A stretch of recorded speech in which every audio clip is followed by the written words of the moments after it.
You guys have heard of the Pixel 3a, right? It's Google's newest smartphone and only $400. Let's compare it to the OnePlus 6T, which only costs $100 more, and see who the real value king is. Now, when it comes to deciding which is the better option, both of these phones provide different values. On one hand, the OnePlus 6T is known for its amazing performance, battery life, insane charging speed, and its huge notch display. The Pixel 3a, on the other hand, comes packed with the best smartphone camera you could ever ask for, Google's beautiful software experience, and of course the fastest software updates, which comes with a 3-year update guarantee.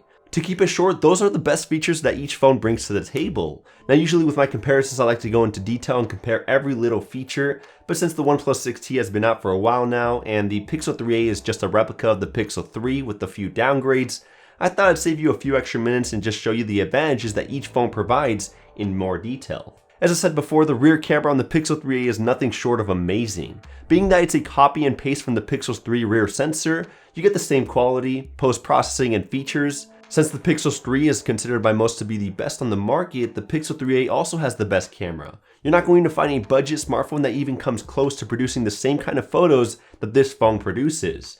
Unless of course you're considering an older predecessor like the Pixel 2. The OnePlus 6T doesn't even come close to competing with Google's best. Of course, it still provides solid results in most lighting situations, but the 6T's HDR processing is a step behind, and it also doesn't do that great at night, especially when compared to the Pixel's night sight feature. The OnePlus 6T's strength lies in a different area, and as most of you already know, it's the performance. It's a really fast phone, everything loads up quickly, most apps take less than a second to open up, animations and transitions are buttery smooth, and scrolling speeds are extremely fluid with a simple flick of your finger. It's no surprise, especially considering that the 6T has a better processor than the 3a, a bit more RAM, and a better GPU. Don't get me wrong, I haven't found the Pixel 3a to be sluggish or slow when using it regularly, it's just not as fast as the 6T, and unfortunately the Pixel 3a doesn't have that super low screen latency like the Pixel 3, so it doesn't feel as smooth when navigating the interface. I'm also worried about whether or not the performance will still hold up in the long run. For those of you who don't know, the Pixels haven't had a great history of performing well in the long run. That includes the Pixel 3 and Pixel 2, and those flagships were running top of the line hardware. I'm not saying that's guaranteed that the Pixel 3a will tremendously slow down in the future, but if it does, I wouldn't be surprised. Now, the battery is also much better on the OnePlus 6T. It does have a bigger capacity than the regular Pixel 3a, so that's a major reason why I'm getting around 6 hours of SOT on the OnePlus 6 and only 4 to 5 hours on the Pixel 3a. Personally, I think it's because I'm a heavy user. Ryan Hager, one of my Android Police associates, was able to get a screen on time of around 5 to 6 hours on the Pixel 3a, so it is possible to get a solid battery life out of the Pixel 3a, but only if you're a light user.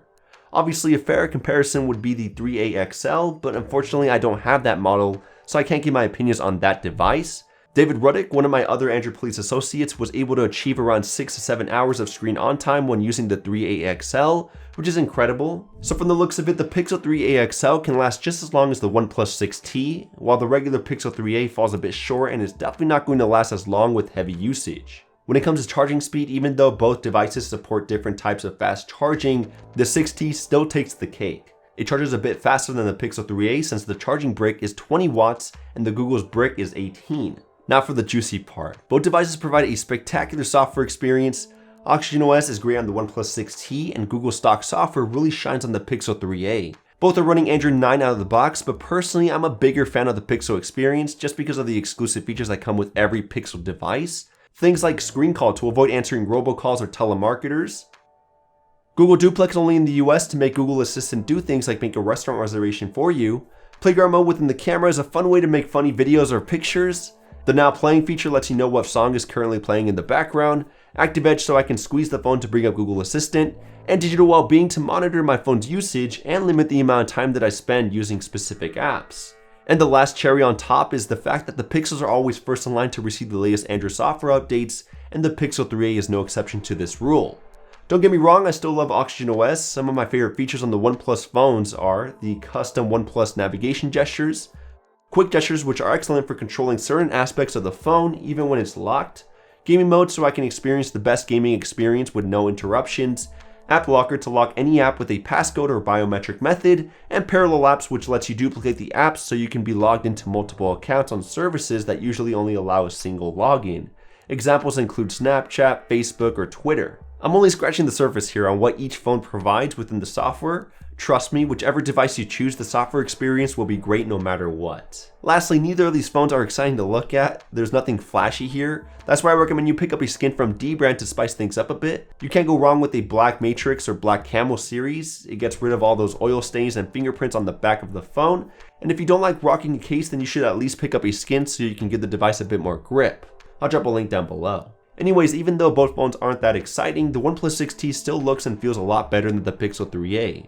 It's got a bigger display, an alert slider, a small droplet for a notch which isn't too intrusive, and the frosted glass back feels a lot more premium than a plastic body. However, the Pixel 3a does have a few advantages when it comes to design. The buttons have better placement and feel a lot more tactile. For those who still care, it has a 3.5mm headphone jack, and if you use the phone flat on a table, it doesn't wobble that much when tapping on the screen.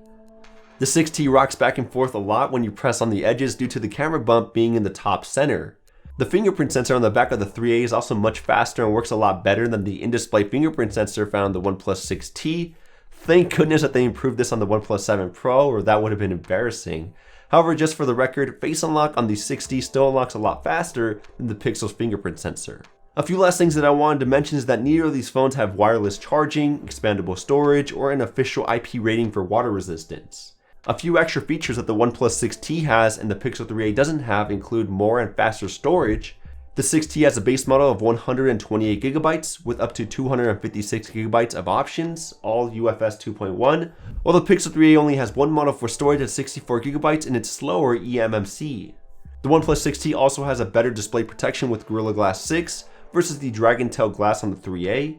The 6T has dual SIM support if you don't get the T-Mobile version, and the speakers are slightly louder than those found on the Pixel 3a. When looking at the Pixel 3a, it supports all 4 major US carriers. The OnePlus 6T supports T-Mobile, AT&T, and Verizon, but it doesn't support Sprint's network. The 3a still has that squeeze feature for launching Google Assistant, and the color accent on the power key is a nice touch. In conclusion, even though both of these phones are budget competitors in 2019, they are completely opposite from one another in the type of value that they try to bring to the customer. The Pixel 3a is for someone like your average Joe who just wants a cheap smartphone released this year which will last them several years, or for someone who cares a lot about the camera, or maybe someone who's on a budget but still wants to stay on the bleeding edge of software and security updates. The OnePlus 6T is more for those who prefer sheer speed over details like camera quality, the fastest possible updates, or for those who love OnePlus's exclusive features over what Google provides. Personally, I prefer the OnePlus 6T just because it's a better option for a heavy user like myself, and I'm also not a huge camera person, so I still think the camera quality on the OnePlus 6T works just fine, even though the Pixel 3a still has a better sensor. Either way, you've seen what each phone provides. Now it's time for you to choose a 2018 flagship or a 2019 budget smartphone. That's it for this video. Thank you guys for watching. If you guys enjoyed it, smash that thumbs up button, get subscribed, and I'll catch you guys in the next one. Peace.